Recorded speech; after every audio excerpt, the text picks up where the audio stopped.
जय श्री राम। बहुत बहुत स्वागत है आप सभी का एक बार फिर से आपके ही अपने YouTube चैनल पर। मैं पंडित आशीष शर्मा।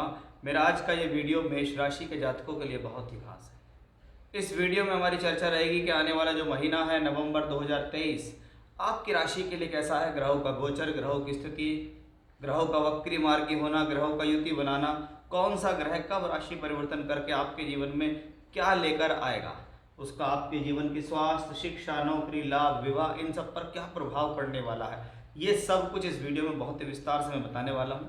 इसलिए बहुत ध्यान से इस वीडियो को आपको सुनना है। हमारा ये वीडियो चंद्र राशि पर आधारित है, जिसको हम मासिक राशिफल, मंथली हॉरोस्कोप या मंथली प्रेडिक्शन कहते हैं। तो ये शुरुआत करते हैं सबसे पहले ग्रहों की भूमिका से कि आपकी राशि में बृहस्पति अब अकेले हो गए हैं। गुरु चांडाल दोष बिल्कुल मुक्त हो चुका है 30 अक्टूबर से। आपकी राशि जो छठे घर में देखें तो नीच का शुक्र केतु के साथ चल रहा है।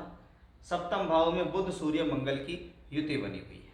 तो वहीं देखें एकादश भाव में शनि वक्री हैं, 4 नवंबर को मार्गी हो जाएंगे और 12वें घर में राहु है। इस महीने ग्रहों की भूमिका अगर आप देखें तो बहुत मोटे अस्तित्व के रूप में अगर मैं आपको ग्रहों को दिखाना चाहूँ और समझाना चाहूँ तो आप देखेंगे 1 2 3 ग्रह सप्तम भाव में बैठे हुए हैं।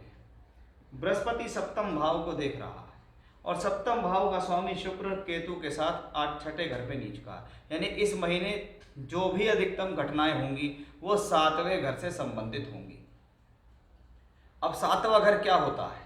7वां घर आज के समय में हम देखें तो पति या पत्नी का स्थान होता है, आपकी सामाजिक स्थितियां होती हैं, आपका नौकरी होता है, व्यापारिक स्थिति होती है, पद प्राप्ति होती है, जहां आप काम कर रहे हैं वहां का माहौल या वहां आपकी कितनी ज़्यादा प्रशंसा है, कितनी ज़्यादा आपका सम्मान है, ये सब 7वें घर में आता है।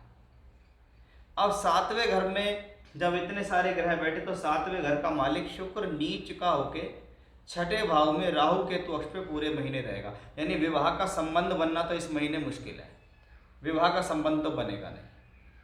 चिंता आती है कि जिन लोगों के विवाह हो चुके इस महीने आपको उस वैवाहिक जीवन में तनाव का सामना करना पड़ सकता है, क्योंकि विवाह का स्वामी और विवाह का कारक ग्रह दोनों ही नीच के हुए हैं, दोनों ही छठे घर में नीच के हैं और पूरे महीने रहेंगे।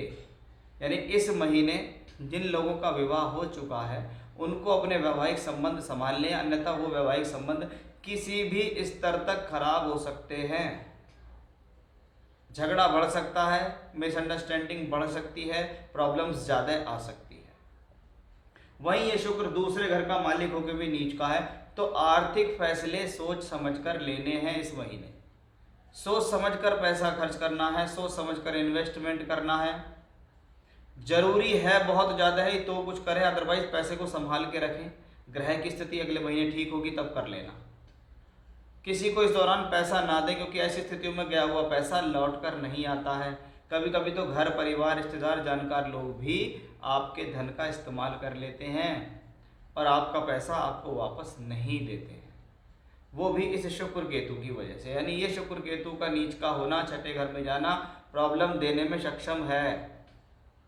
तो वहीं अंगारक योग बना रहे, छठे घर के स्वामी बुध भी यहाँ है, मंगल भी यहाँ है और नीच के सूर्य भी यहाँ है। यानी ये संबंध भी सप्तम भाव पर पीड़ा डालता है। अब नीच का सूर्य अगर यहाँ बैठा है तो ये आपकी लव रिलेशनशिप्स को खराब करने में सक्षम है। 16 नवंबर तक सूर्य यहाँ नीच के हैं, अलगाववादी ग्रह नीच का हुआ है, पंचमेश होकर नीच का है, तो आपकी विद्या, बुद्धि, शिक्षा इनमें परेशानी दे सकता है ये ग्रह। साथ ही साथ आपके वैवाहिक जीवन में प्रॉब्लम दे सकता है, अलगाव दे सकता है, क्योंकि यहाँ एक नीच का सूर्य है और यहाँ नीच का शुक्र है। षष्ठेश बुध भी यहीं बैठा है। लव रिलेशनशिप्स के लिए स्थितियां ठीक नहीं है। एजुकेशनली आप खुद गलती करके कोई नुकसान कर सकते हैं। अब ये त्रिग्रही युग ऐसे का ऐसा ही उठकर 8वें घर में पहुंच जाएगा, जिसमें आपने थंबनेल में पढ़ा होगा कि भी 8वें घर में भी राजयोग बनते हैं और 8वें घर में भी विपरीत राजयोग बनता है। सबसे पहले विपरीत राजयोग बनाएगा कौन? बुध ग्रह।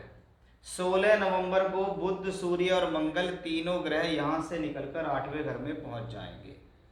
जहां मंगल सूर्य की बात करें तो ये एक राजयोग बनेगा। अब सूर्य नीच के नहीं रहेंगे अपने से चौथे में जाएंगे, राशि के मालिक के साथ जाएंगे। इसका सीधा सीधा सा मतलब है कि ये मंगल और सूर्य की युति अब आपकी एजुकेशन के लिए शुभ है, अब आपकी हेल्थ के लिए भी शुभ है, आपके जीवन में एफर्ट्सों के लिए भी शुभ है। आप अपने जीवन में खुद के बल पे कुछ करेंगे। ये स्थिति आपकी लव लाइफ को संभालेगी, ये स्थिति आपकी मैरिड लाइफ को अच्छा करेगी, यही स्थिति आपकी एजुकेशन को ठीक करेगी, क्योंकि ये एक राजयोग 8वें घर में बनता है। मंगल यहाँ अपनी ही राशि में जाएंगे। अगर कोई भी इनसिक्योरिटी फील करते हो तो वो इनसिक्योरिटी नहीं रहेगी, अब पॉजिटिव हो जाओगे आप। यही सूर्य मंगल मिलके धन योग बनाएंगे। यहाँ से बैठ के देखेंगे धन भाव को, यानी 16 नवंबर के बाद धन की स्थिति यानी सोर्स ऑफ इनकम से संबंधित जो स्थितियां हैं वो कहीं ना कहीं आपके लिए मजबूत होंगी, बेटर दिखाई देंगी। बुध भी छठे का मालिक होकर 8वें घर में पाप प्रभाव मंगल और सूर्य के साथ होगा। ये होता है विपरीत राजयोग, कि जब तक विपरीत राजयोग बनाने वाले ग्रह पर पाप प्रभाव नहीं आएगा वो विपरीत राजयोग के नियम के अनुसार नहीं होगा। अब यहाँ सूर्य मंगल पापी हैं, शनि भी इसको देखेगा, बुध पाप ग्रह बनकर विपरीत राजयोग बनाएगा। ऐसा ग्रह विषम से विषम परिस्थिति भी आपके सामने अगर आ गई तो वहाँ से आपको खींच कर लाएगा, आपको जीत हासिल कराएगा। चाहे वो शत्रु पीड़ा हो, रोग पीड़ा हो, परेशानी हो या कुछ भी हो, आपको घबराना नहीं है, ये ग्रह आपको वहाँ से निकाल कर लाएगा। आपकी राशि में गुरु अब चांडाल योग के साथ नहीं है। अगर आपने अभी तक भी मेरा राहु केतु राशि परिवर्तन का वीडियो नहीं देखा तो चैनल पर जाके देख लो, मैंने डिस्क्रिप्शन में उसका लिंक दिया है कि राहु और केतु 18 महीने तक क्या करेंगे आपकी राशि से छठे और 12वें घर में गोचर करने के बाद, तो वो आपको स्थितियां बहुत ज़्यादा अच्छी तरीके से समझ में आ जाएंगी। वहीं दूसरी तरफ अब गुरु यहाँ और यहाँ दृष्टि देंगे। पहले राहु भी इन्हीं स्थानों पर दृष्टि दे रहा था गुरु के साथ, लेकिन अब गुरु शुभ दृष्टि कारक ग्रह होकर भाग्य स्थान को देखकर, पंचम भाव शिक्षा विद्या बुद्धि को देखकर मजबूत करेगा, राहु से मुक्त हो जाएगा।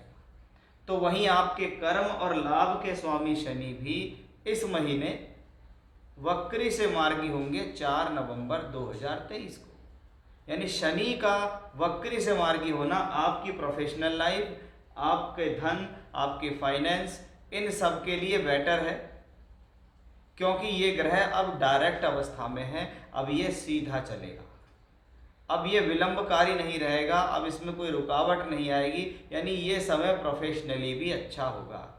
लेकिन इस महीने बनी हुई 7th हाउस की पीड़ा आपको चिंता में डाल सकती है।